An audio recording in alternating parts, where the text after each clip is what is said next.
Here with head men's and women's tennis coach Kent Norsworthy after a big 4-0 win in the Sweet 16. You guys move on to the Elite Eight for the first time since 2019. 4-0 the win. Is it the most difficult 4-0 win you guys have had this year? Yeah, that wasn't. It's not fair to call that a 4-0 match. I mean, they definitely pushed us to the limits. We definitely, we had to win the third set to win it. Everybody's in thirds at the end, so to come away with that one, it's not fair to call it a 4-0, but it was a great battle for sure. So let's start with the doubles. You guys win the number 2 and number 3 doubles. And again, I think that was just the theme of the whole match, that you guys were the better team, but it was not going to be easy against a really good Charleston team. Yeah, I mean, we went up on both lines on 2 and 3. We went up, and I thought we might kind of roll from there. I think we got a little tentative, started backing up, not moving as much, poaching as much. So it just kind of opened the door for them to make it a little tighter. But at the end of the day, I think we kind of started to move again and started to shut down those openings. And so we were able to get it at 2 and 3. So Valentina Askeruns and Svetlana Tedorina win their 2 singles matches to pull you guys within 1 match of clinching.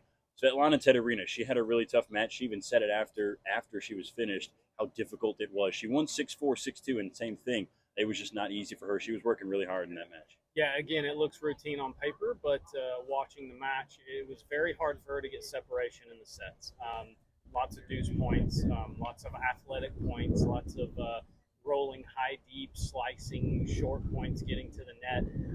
So it was definitely a tough, but a challenge for her. But she does what she's been doing all season. She kind of figures out and she changes her game style enough to throw a monkey wrench in what's happening. And yeah, she was able to get enough separation to get us that line. So Lana wins, and there's this strange waiting period where Victoria's kind of close, Angelina's kind of close, Joe's a little close. Everybody, like you said, went on to a third set. It would be Joanna Lippert winning it 7-5. She was down 5-4 in that third set and came back and won. Talk about her perseverance. I know you're a big fan of her. She's a senior of yours. Just coming back and being a leader for you guys to clinch it. Yeah, well, first of all, we had a couple of chances to kind of clinch the entire match, up 5-4 at 1 in the second, and Vicky was up at 2. But again, Charleston just kept fighting and chipping away at points, so forcing the thirds. But Joe is one of those players where when she goes into a third set, I almost kind of relax more because I know she's going to focus more, and she just plays so well under pressure that it almost kind of eases my mind when she's in those moments, because I know she's gonna continue to fight and she's gonna chip away, and she just gets tougher. She gets tougher. So it's just it's a testament to her, and her being a senior helps because she's been there. She's been there 100 times, so nothing's new at this point. So, but it was a great win for the team, great win for Joe. I think it was her first clinch of the year.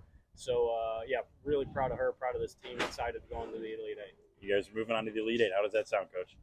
It's great, but this team, I'll tell you what, this team I know wants a little more.